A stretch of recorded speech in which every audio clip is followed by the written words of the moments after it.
Welcome back to the 47th episode of the BatChums podcast. I'm Drew Leiter, and joining me tonight is my co-host, the man, the myth, the new legend, the on-time Mike Gordon. Howdy. Well, you clocked it, Drew. It's about damn time, isn't it? Look, these two episodes are full of puns, chock full of time clock puns it's just crazy, which I love. I love puns. So, you know, I think in this episode at some point we'll get into it, but I think at some point, uh, Commissioner Gordon says, sorry, no pun intended. And I say, no, a Gordon always intends the pun. At least this I know, Gordon does. I know it's in my notes, so Well, yeah, I'm anxious to get started on this one because this one is a lot of fun. well, looks like it's time to get into this episode. This is Batman, Season 2, Episode 12, The Clock King Gets Crowned. Episode aired Thursday, October 13th, 1966, directed by James Nielsen and written by Bill Finger and Charles Sinclair. So, Bill Finger and Charles Sinclair didn't get the memo that the title should rhyme. I knew you were going to point that out. So that's kind of, again, disappointing. But I think that's going to be one of those things that we're going to see and we're not going to see for the rest of the run of the show. So the gone are the days where they automatically rhyme. So, I'm sorry to see it go, but I guess, for some reason, they decided to go a different way. I did want to do some follow up here because I did do a little looking into the situation with Bill Finger and how he got this part to write this two-parter on the series. Because at the time, nobody knew that Bill Finger was the co-creator of Batman. And one of the reasons that they didn't know that Bill Finger was the co-creator of Batman is because Bob Kane didn't want anybody to know that anybody else helped create Batman. So the story that I found out, or that through my research, that here's what I found out. Bob Kane, whose name I think I misspoke last time. I said his name isn't on the credits, I think, in the last episode, and that's not true. Bob Kane's name is on the credits, at the end credits of every single episode of the series. It says Batman created by Bob Kane. Now, with the show being popular, the first season, the movie, and everything like that, Bob Kane, even though he's getting paid by William Dozier and Company, the producers of this series, Bob Kane called up William Dozier and said, "Hey, how would you like to have me write an episode?" And William Dozier was like, "That would be awesome. The creator of Batman actually writing an episode of the show? That would be really cool." So Bob Kane calls up Bill Finger and he said they want us to write an episode. So Bill Finger was like, "Oh, really? Yes." And so Bob Kane gets Bill Finger to sit down, and I think at that point they already had decided that it was going to be Clock King. I don't know who made that decision because, like I said, Bill Finger did not create the character of Clock King. And in fact, as we talked about before, Clock King wasn't really on their radar. He was a character that was in Green Arrow, right? Um, so anyway, so here's what happens. Uh, After he contacts Bill Finger and says, we need to come up with a pitch, a spec script for the two-parter, a treatment, then Bob Kane goes on vacation, leaving Bill Okay. Finger to write the episode with his buddy, Charles Sinclair. Now, he and Charles Sinclair had written some episodes of 77 Sunset Trip, which is a detective show. And they had pitched and written a couple movies. Low budget B movies. I think it's a compliment to call them B movies because they were like not B, like they're really like low budget stuff. But anyway, they both had script experience anyway. So they, without Bob, because Bob was nowhere, and this is how Bob Kane operated. He gets other people to do his work and he signs his name to it, right? So the script was due. Bob Kane was nowhere to be found. So Bill Finger and Charles Sinclair sent the script in, and at the time the script said it was by Bob Kane, Bill Finger, and Charles Sinclair, even though Bob Kane didn't have anything to do with it. William Dozier gets it and goes, "What? Who are these two guys?" Like he had no idea who Bill Finger was. He had no idea who Charles Sinclair was. He just thought he was going to get a treatment from Bob Kane. So he was really upset. Felt like there was some sort of bait and switch going on. He had no idea who, like I said, that Bill Finger had anything to do with Batman. He didn't know that Bob Kane didn't do the writing, et cetera, et cetera. So it put a bad taste in William Dozier's mouth. And ultimately, when Bob came back, he was like, I don't, he was like, look, I don't know what's going on. I'll just take my name off of it. And so, yeah, because Dozier was like, if you don't write it, we don't give you credit. That's not how this works. That's not how TV works. So, uh, but unfortunately, the experience was, mixed because, Sinclair and Finger wrote the episode. They submitted it. Bill Finger said they had to go through some changes because the studio gets involved, the producers get involved, everything. And so they constantly had to change stuff, and work around that and format it and everything. But ultimately, he said it wasn't a bad experience.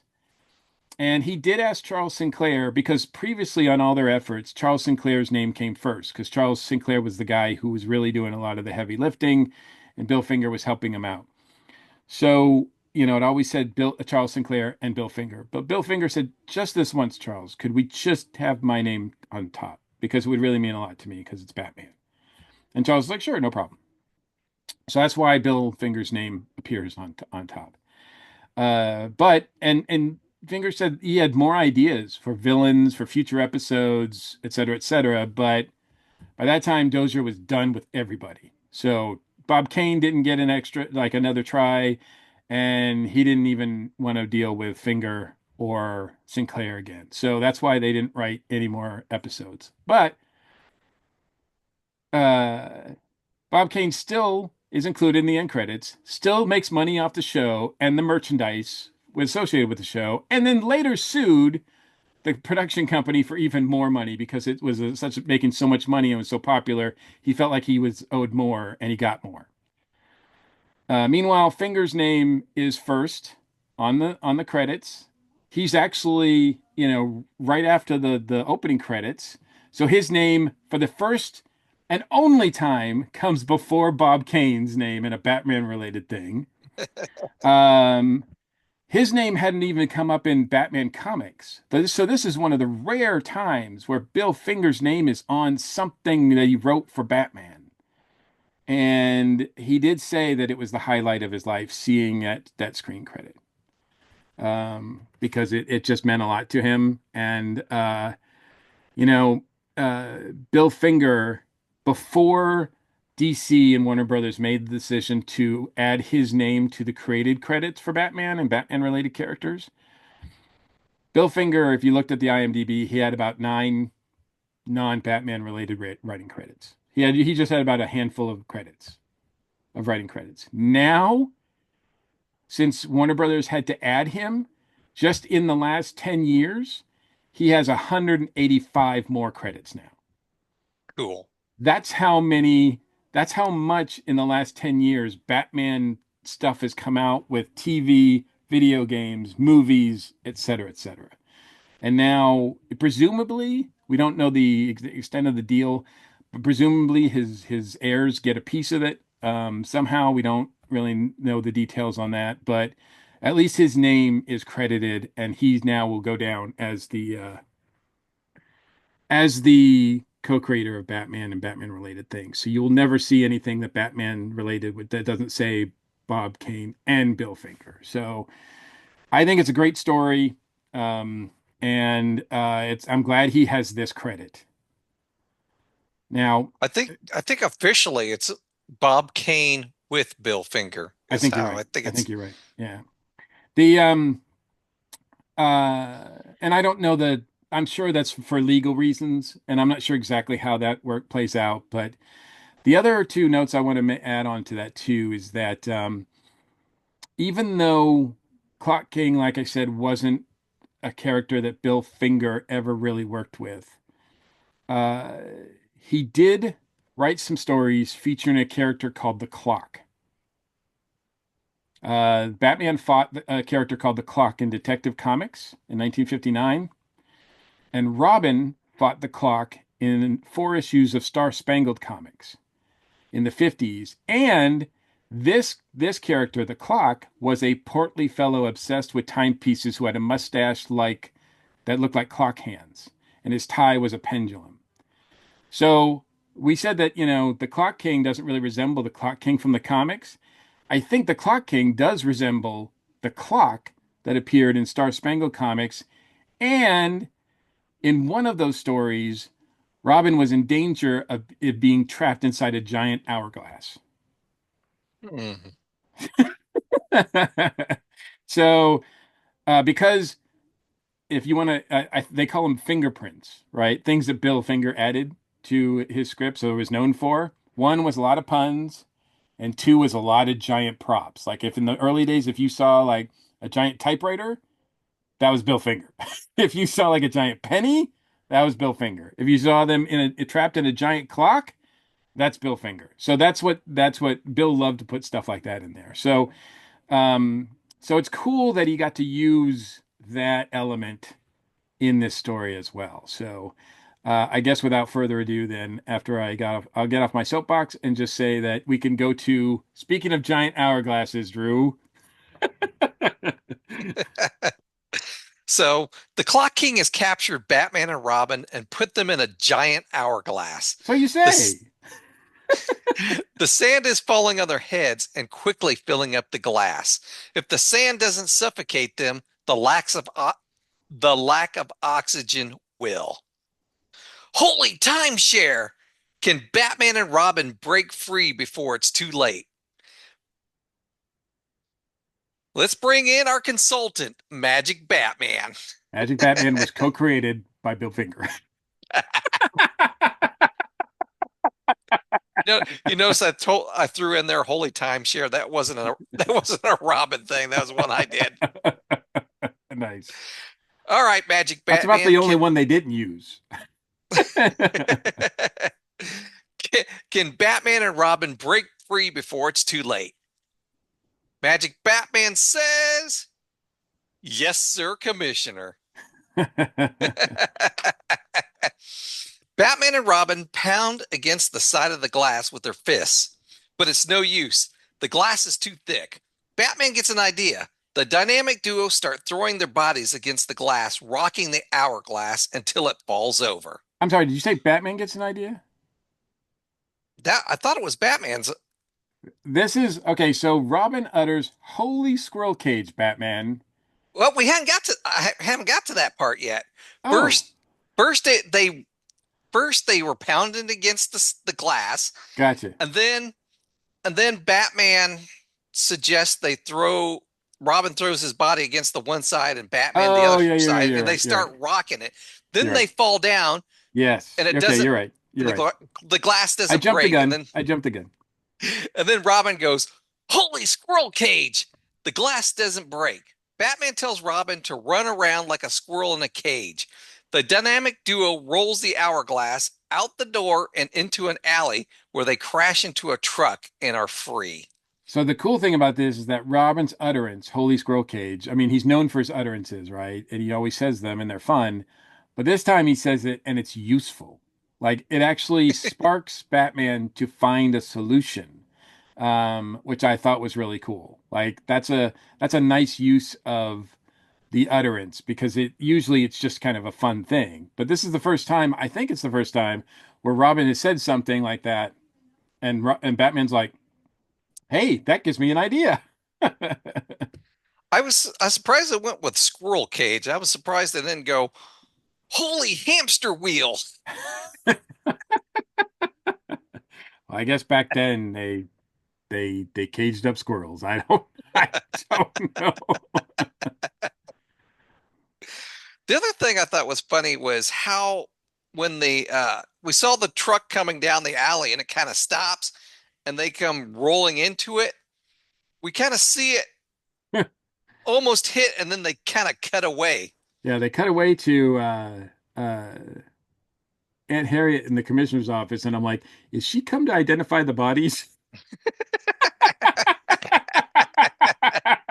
Well, I think it's because I think they cut away because the glass that Yeah, the yeah. glass wasn't actually going to They break. didn't. It probably wasn't even made of glass. No, they couldn't afford to show the stunt because it would have been too expensive to have a truck just plow through this giant hourglass and yeah, so yeah, so it works out, but it's kind of funny because they just cut and Harriet's sitting there, and I'm like, why is she there? Police headquarters, Mrs. Cooper stops in to invite Commissioner Gordon and Chief O'Hara to Bruce Wayne's surprise birthday party at 7 p.m. While Mrs. Cooper is there, Batman calls in on the hotline phone to inform Commissioner Gordon that he and Robin have just escaped a deadly trap set by the Clock King. To which Aunt Harriet says, "That Batman, what would Gotham City do without them?" And then she looks around, and's like, "Oh, I'm sorry, no offense meant." And they're both like, "No, we're not offended. We know, we understand." I also think it's interesting too here that the co-creator of Batman is talking about Bruce Wayne's birthday. We don't get a date on when that is, but if anybody's going to talk about the birth of Batman, the birth of Bruce Wayne, the birth of this character, it should be the guy who helped create him. Fully agree there. At Clock King's hideout, the villains celebrate the death of Batman and Robin. Clock King looks at his watch. It's time to go to work. The first order of business is checking the windmill clock he sold to a little old lady. Turning on his monitor, Aunt Harriet's face appears on the screen. Dun dun dun! Here she is again. She appears in Commissioner Gordon's office. Now she appears on the television. And Harriet's everywhere. Hey, Bill Finger's already used Harriet more in this whole like two-parter than she has been used in the whole like first season. At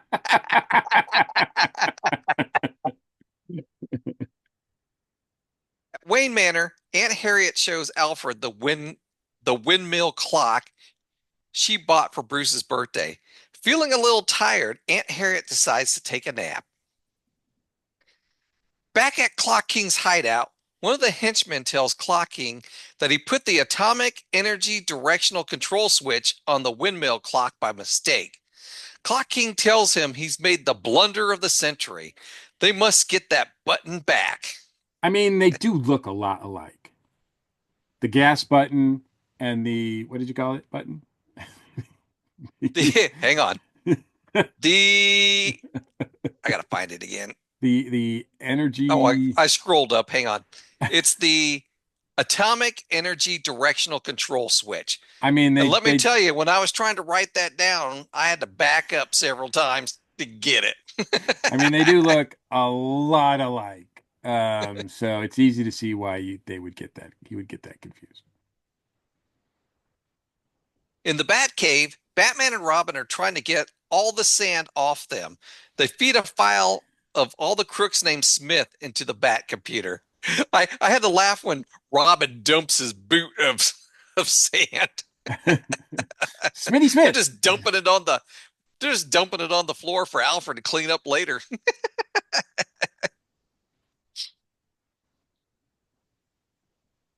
Wayne living room. Clock King and his second hands come in through an open window. Alfred is dusting nearby. One of the henchmen tap Alfred on the shoulder. When Alfred turns, he gets clubbed in the head and then in the side. He gets a rather bad time of it, as he describes later. He's not gassed this time. This time, this time. Now he was supposed to be gassed. He would have been gassed if the thug hadn't, Screwed up. screwed up. But instead, well, Alfred has to pay for it because he gets worked over. Yeah, because normally he gets gassed, not hit in the head with a club. No. They they sit the unconscious Alfred in a nearby chair. Clock King takes back the windmill clock along with Bruce Wayne's collection of antique pocket watches. When Clock King and his henchmen are about to leave, Aunt Harriet comes down the stairs from her nap, which that was a pretty short nap. I mean, it's a power nap. That's how she works. She catches the crooks stealing Bruce's birthday clock. Aunt Harriet shouts for help. Alfred wakes yeah, Alfred wakes up right when Clock King decides to take Aunt Harriet hostage. Alfred opens up the belt buckle and presses a secret red button. Thought that was awesome. That's pretty cool. This whole thing is really done really well. I mean, I don't know if Finger and Sinclair get credit for this or if it was done later, but I just love the fact that, the narrator keeps going, meanwhile, and like upstairs, downstairs, upstairs, downstairs, and it's funny because Batman and Robin are trying to figure out the Clock King's next move, and he's right upstairs. Like, I know. they're like, if only we knew where he was, Batman. And they're using the computer and everything, and he's right upstairs. Like it is. I think it's hilarious. It's so fun. Me, especially with the narrator, keep going. Meanwhile, upstairs. Meanwhile, downstairs. Meanwhile, upstairs. I found that pretty funny. I almost stuck it in my notes and then I decided not to because I get annoyed by it. Well, it's one of those things that it's funny, then it gets annoying, and then it's funny again. Down in the Batcave, Alfred's burglar alarm goes off. Batman and Robin race to the bat poles. Batman presses the Batman and Robin buttons on the compressed steam pole or the compressed steam bat pole lift. Both Yeah, Batman and Robin shoot up to the study. this is the first time I think we've seen him use it on the show, right? Because they used that in the movie, but I did Yeah, because that we find out they go in reverse in the movie, and this is the first time that we've seen them do it on the show. I think, correct? And I right. think it's footage from the movie. And it was only Bruce that used it last time. Oh So, yeah, yeah.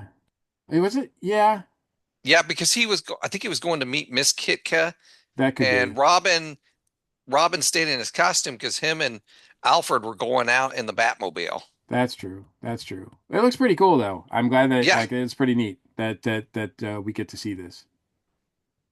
And I think we can all agree, I'll just put this here too, that the Wayne Manor needs better security. yes. Well, you have to admit they kind of beefed it up with Alfred's belt buckle button because before they didn't have anything. But by then it's too late. I mean, they've probably had so many break-ins they had to come up with something. Let's put a secret button on Alfred's belt buckle. Yeah, that's Dude's the always getting alarm. gassed That's and that's because if he was gassed, he would never be able to hit that button. I he mean, we're might just be able to get to he might get to press it before he completely falls it unconscious. I don't know. yeah, but in any case, I think they need a better system than just having Alfred press his button, his belly button, whatever.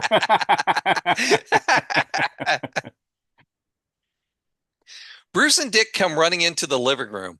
Holy hijackers! It's the Clock King. Dick demands that they unhand his aunt. Bruce charges forward. One of the henchmen tries to punch Bruce, but the millionaire ducks. Right behind him is Dick, who punches the henchman in the face. He lays him out. He does. Don't mess with I'm, his aunt. I mean, Bruce is like, we're supposed to not know what's going on. We're not supposed to like, tip our hand here. And and Robin just like, you're kidnapping my aunt. I am gonna clock you, like to use a pun. And I intend a pun. I think Aunt Harriet was kind of too hysterical to even notice. Oh, well, yeah, she didn't even really notice what was going on with those guys, but I think they were more afraid of the villains uh catching on that they were Batman and Robin, but because Clock King is pretty smart. I mean, he's got a lot of smart things that he's doing. And it's only because one of his thugs mess up. Usually we don't see that. Usually the thugs are there, but they don't like this one is the first time like when he chews out that thug for getting the buttons wrong, we don't that's the first time we've really seen something like that. So, pretty cool. Clock King and his henchmen leave. Bruce and Dick take care of Aunt Harriet, who is about to faint. Bruce asks Alfred to take Mrs. Cooper up to her room. And Aunt Harriet says something to the effect of, "Imagine me being a hostage. You were kidnapped in season one." We don't have to imagine it. We saw you hanging over a vat of what, acid or something, boiling It something. was boiling oil or something, if I remember right. Yeah, like I mean, you were just dangling. Your feet were like dangling away, like you were kidnapped. So you've been kidnapped before. She's just blocking Bruce that pick out. Bruce picks up the bag of his antique pocket watches. The henchman dropped them when Dick punched him. The duo return to the Batcave. Back in the Batcave, Robin is going through a list of criminals named Smith. Holy horseshoes! Batman realizes that Mr. Smith is a blacksmith. Researching different clocks in Gotham, they find the one with a blacksmith whose hammer comes down on an anvil every hour. We Batman deduces. sorry, we do this again. Robin inadvertently helps with a clue because he's like, "Oh, Smithy Smith, I can just see him swinging a hammer, Smithy Smith," and that's when Batman goes, "Wow, that's it. It's a blacksmith. It's somebody who's hitting like." So again, having Robin there helps Batman kind of think outside the box to get clues, and I that's the second time in this episode that he's done that, and we're seeing. I wouldn't call it like really strict and procedural detective work, but we're seeing how these clues are generated and how they're figuring things out. And I think that's good. That's clever. That means that they're not coming out of nowhere. They're not just like putting them in the back computer. I mean, we do use the back computer here, but I think they're frustrated because the back computer's not working. So they have to like it's not helping them, so they have to think outside. They actually do the thinking and they find the clues, which I really appreciate. We're talking about how they're relying on the back computer a little bit more this season, and I like the fact that here they have the computers, but they're still using their brains to figure things out. Batman deduces that the Clock King is going to put something on the anvil that is going to be triggered by the hammer at 5 p.m. With more research, Robin discovers that the clock faces a rooftop heliport. Batman deduces that something valuable is arriving at the heliport at 5 p.m. Well, he called up Commissioner Gordon, which just happened to have the heliport schedule right there on his desk. He's like, "Oh, well, let me check to see what's coming in. Oh, nothing, just something that's worth $1 million." But we didn't think it was really anything that we needed to be worried about. What about you, Batman? You think so? Batman just goes click. I'm laughing because I don't know how many episodes we've done where you always call out my next paragraph before I get to it. All right, here we go. Batman calls Commissioner Gordon on the hotline to discover that two physicists are delivering a I forgot how to pronounce it already. Cesium, yeah. Cesium, cesium clock to the ASC Corporation. Batman explains to Robin that a cesium clock is a clock that is regulated by controlled atomic energy. It is frequently used in regulating satellite tracking or in space probes. It's worth $1 million. What's amazing to me is that when Sinclair and Finger are writing this, they don't have Google. Like, so they have to do some research to sort of know like what this stuff is. And to be honest with you, I haven't done the research, so I don't know if this clock actually exists, but it sounds legit in a lot of ways. And so they certainly make it sound legit here on the show. And it doesn't really matter. It could be anything. Could be diamonds. It doesn't have to, it's what they used to call a MacGuffin. Hitchcock used to call that a MacGuffin. It just doesn't matter. But still, it sounds good. And and Finger and Sinclair are doing this, and they don't, like I said, they can't just Google cesium clocks and put out that information. They have to do the research. When I Googled it, it told me exactly what it was. So You did Google it. I did Google it. Yeah. Holy liftoff! Batman and Robin race to save the clock tower. Atomic batteries to power. Turbines to speed. Ready to move out. They actually used those footage there. Yeah, we don't usually see that footage like in the middle of an episode. No, it's usually at the beginning. Yeah, it felt kind of fresh to put it there, I thought. It seems it was cool. I liked it. Yeah. They even showed them putting their seatbelts on, so we got the Well, whole yeah, thing. I think they have to do that now. Batman and Robin show up at the clock tower to find Clock King and his henchmen along with Millisecond. Clock King says, "No, you have to be dead." Robin replies that they are living on borrowed time. Batman adds, Walter Czak sells that really well too, by the way. He really looks freaked out that they're there. "Yeah, he And does." I thought like it's one of his best moments as the bad guy here because it was he's not one of the best villains, but I think he does an okay job. And but he like in that moment, he really sells it. Like he's just like, I can't no, you guys can't be alive. Like, what? Like and whereas Millisecond doesn't I don't think she adds anything to this really whatsoever. So it's unfortunate. She's kind of wasted, but Yeah, I agree with you there. Robin replies that they are living on borrowed time. Batman adds, "But now it's roundup time." One of the henchmen pulls a gun. Batman throws a box at him. Holy merry-go-round! A wild shot starts the clock moving, and a fight ensues. it's a pretty impressive clock. There's figures on the clock. And I will admit, it wasn't until my second viewing that I was like, oh, those figures are people. Like, like I knew that they were like, but I didn't know that they were actual people. But in the second viewing, I could see them kind of move ever so slightly. So yeah, but for the most part, they had to like stand still while a lot of the stuff was going on, especially this big fight going on around them, and they have to stand like perfectly still as much as possible. So that's not easy to do. So I give them credit for that. But especially the guy with the hammer and anvil because he was like right there in front and you could really see him very well. And the other guy's in a knight an armor like a knight of armor, and I can't remember what the third one is, but yeah, they're actually people. I guess the second time I checked, I was like, yeah, those are they didn't have robotics or animatrons or anything like that. They couldn't afford that, so they just had people just standing there like, don't move. We even saw Batman on there. He was holding still until he punched Yeah, that was one of the ridiculous. henchmen. It was ridiculous, but it was cool. Yeah. When the fight is over, the clock starts chiming that it is 5 o'clock. Batman states the clock is tolling the end of Clock King's crimes.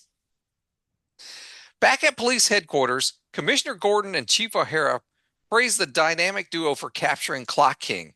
And high time, too. No pun intended. Intend the pun, Gordon. All Gordons intend puns. Commissioner Gordon and Chief O'Hara tell Batman that they are off to Bruce Wayne's surprise party. Batman states that he and Robin were invited too, but are unable to attend. I wonder why. The I love that scene at the end because Chief O'Hara says, couldn't have done it better myself. And and Batman looks at him and with a straight face just says, "Thank you, Chief O'Hara. That is fine praise indeed." Like, yeah, you couldn't do it yourself. That's why you need us. And yeah, I'm kind of bummed that we didn't get to see, Bruce Wayne's birthday party because I would have liked to check that out. Like, uh, Commissioner Gordon says it's going to be quite the soiree. So I'm like, wow, I wonder who else is invited, because Aunt Harriet knows everybody. She does, doesn't she? So, and she can tell everybody about her experience.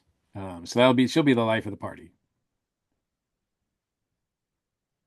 This two-part, I really enjoyed the two-parter. I did too. I kind of thought Clock King, especially once I saw him.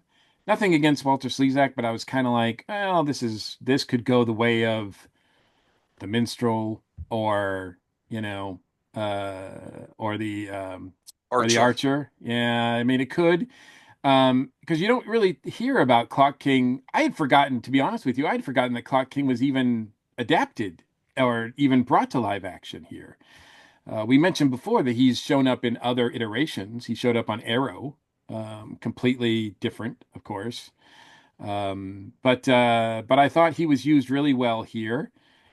He's very smart, and these episodes are full of little in jokes, whether they be about pop art, or they have a lot of puns. We get the Bat Burger, the introduction of the Bat Burger in this two-parter.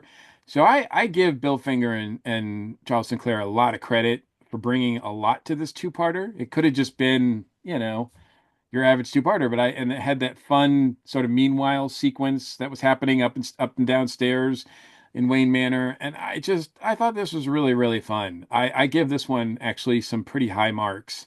And granted, I'm kind of biased because I'm really glad to see Bill Finger get credit and some sort of attachment to something related to Batman, so I'm happy for him. But ultimately, it's enjoyable. At the end of the day, this two-parter was really fun. Yeah, it was. I'm sad that he didn't get any other episodes to script Yeah, it sucks because because I he think we said he would have had some got. idea. He said he had ideas for some, and I'm like, man, I wish we could have seen those. Yeah, I do too. And he's the only comic writer to work on the series. I think after that, Dozier's like, I'm done. I'm not working on comic writers anymore. So Bob Kane ruined it for everybody. Curse you, Bob Kane. All right, well, that wraps up another episode. Do you have a shout out, Mike? I do. On the note of praising Bill Finger and cursing Bob Kane, which may sound harsh, but for people who don't know the story, I have something that can help them. Because my shout out goes to Mark Tyler Nobleman, who came out with a book a while ago called Bill the Boy Wonder. And this book explains it's for children, but it reads really well, even if you're an adult. And it's got really great art by Ty Templeton, who worked on a lot of the Batman animated series comics for DC. Um, but this story not only helped tell Bill Finger's story as far as what his contribution to Batman really was and how important it was, but it also, in doing this, provided the research to find Bill Finger's heir so that she could make a case to give him credit. So it's if this book's not written, if Mark doesn't do the work, then that doesn't happen. Um, this book inspired a movie called Bill and Me. I think it's called. Oh, sorry, Batman and Bill, which is on Hulu, which I watched as well. So I'm giving that a shout out too. So if you don't feel like reading the book, if you have Hulu, you can watch the movie, and that tells you even in more detail. And it has other people talking about how important Bill Finger was to the creation of Batman, as well as the journey that Mark took to get him credit ultimately. And I think it's an important documentary. It's an important story to know if you're a Batman fan. So that's like everybody on the planet. It's also an important story to know if you're a creator. If you're a creator of comics, if you're a creator of anything, any sort of art form, and you want to sort of see a situation that was not ideal, that some people work through, and ultimately is kind of a feel good. Now, granted, it wasn't in time for Bill Finger to really profit by it. On Uh, camera. because he died, in the 70s, in the early 70s. So I think that it's a shame that he never saw the credit for himself, but it's an important story that I think is now, I'm glad it's documented, and I'm glad that Mark Nobleman did the work because it definitely was worth it to all of us. All right. Well, since we kind of had the same shout out, I wasn't going to shout out about the book, but I was going to shout out about the documentary. Ah, So instead, I guess I'll bring back in Magic Batman. you could Magic we Batman. could share a shout out. We don't have to have two different shout outs. There's no rule. Magic Batman. Should I come up with a different shout out? I'm gonna have to bring out my. Here we go. The the joke's on you. There you go. All right. If you'd like to comment on anything we've talked about tonight, you can reach us at our feedback line 317-455-8411. Leave us a message, text us, or you can email us at batchumspodcast@gmail.com. All right, you ready to get out of here, Batchum? BatChums are ready to move out. I think it's time. Atomic batteries to power, turbines to speed. Thanks for joining us, and we'll see you next week. Same bat time, same bat channel. Don't worry, the worst is yet to come, unless we get the finger.